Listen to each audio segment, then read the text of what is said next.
China launched 2 days of military drills surrounding Taiwan in what's called a strong punishment to its opponents on the self-governing island. China, which claims Taiwan as its territory, has not ruled out the use of military force to bring the island nation to its fold. This comes after Taiwan's new president, Lai Ching-te, pledged to defend its sovereignty. The last time China held a major drill in multiple locations around Taiwan was in April 2023, after Kevin McCarthy, then the Speaker of the House of Representatives, met with the president of Taiwan at the time, Tsai Ing-wen. As tensions rise, a major force is waking up to the reality and preparing itself. In this video, Defense Updates analyzes what signs indicate that Japan will protect Taiwan from a Chinese invasion. Let's get into the details. Before we proceed, a word on NordVPN, which is one of the most trusted VPN brands worldwide that has a no-log policy validated by Deloitte, an industry-leading Big Four auditing firm. NordVPN provides an encrypted tunnel that protects your privacy by preventing external entry to your internet traffic, as well as enabling you to access content that's blocked based on geolocation. Best of all, with one NordVPN account, you can secure up to 6 devices at the same time. Get an exclusive NordVPN deal with massive savings by going to nordvpn.com/defense or clicking the link in the description. It's risk-free with Nord's 30-day money-back guarantee.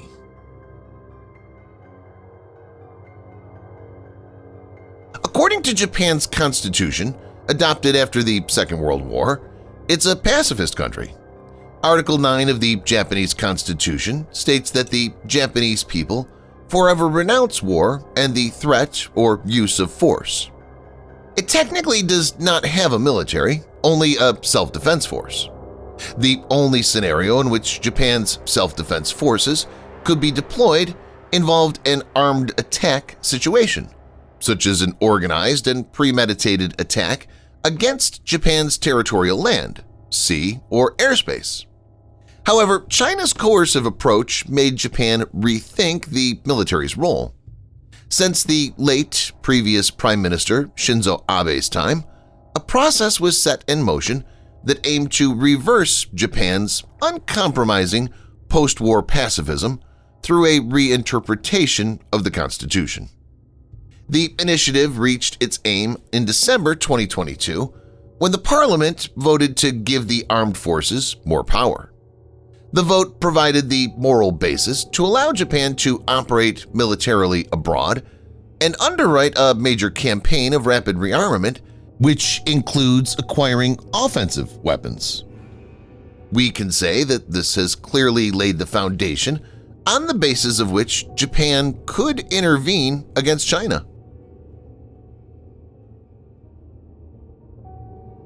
The island nation has been very concerned over China's maritime ambitions and military assertiveness, especially over Taiwan.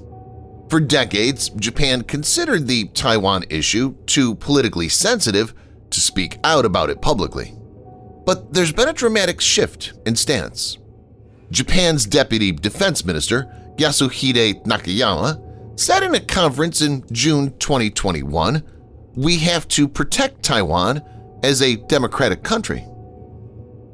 Japan Deputy Prime Minister Taro Aso had said in July 2021, "If a major problem took place in Taiwan, it would not be too much to say that it could relate to a survival-threatening situation for Japan.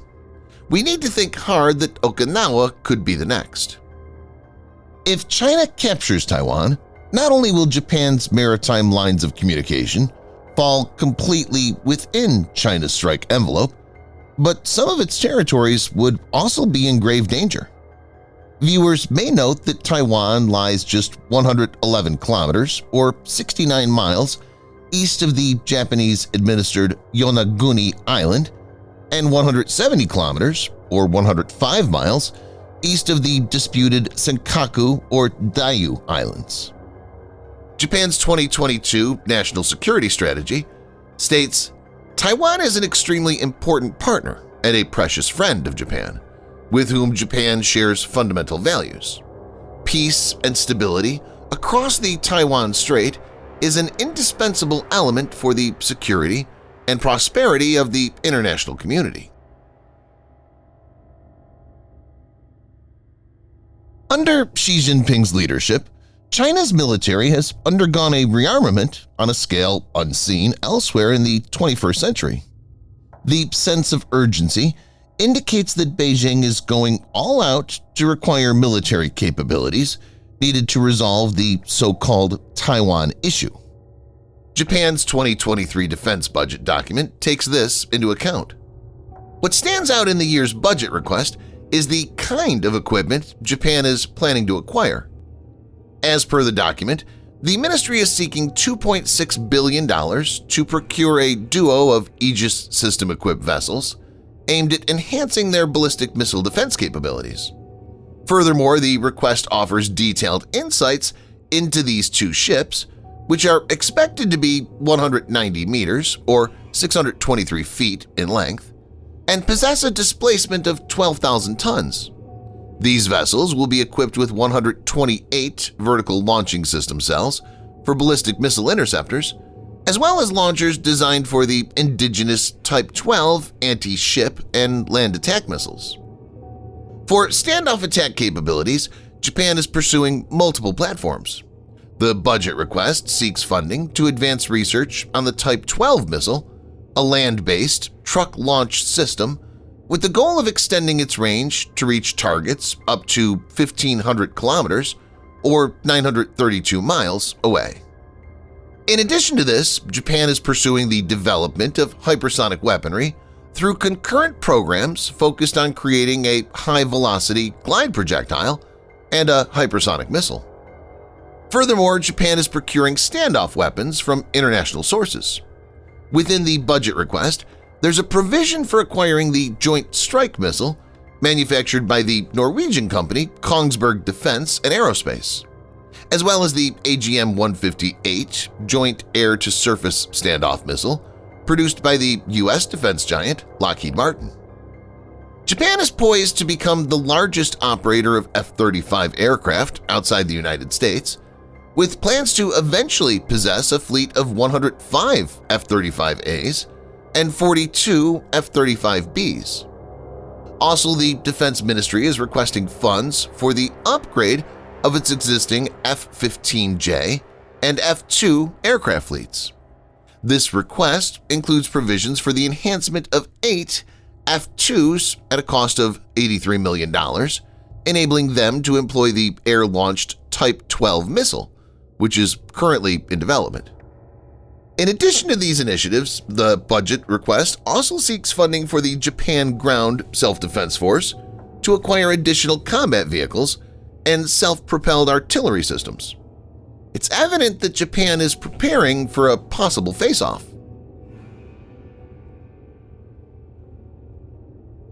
An enemy's enemy is a friend. Japan is now fully embracing this strategy openly.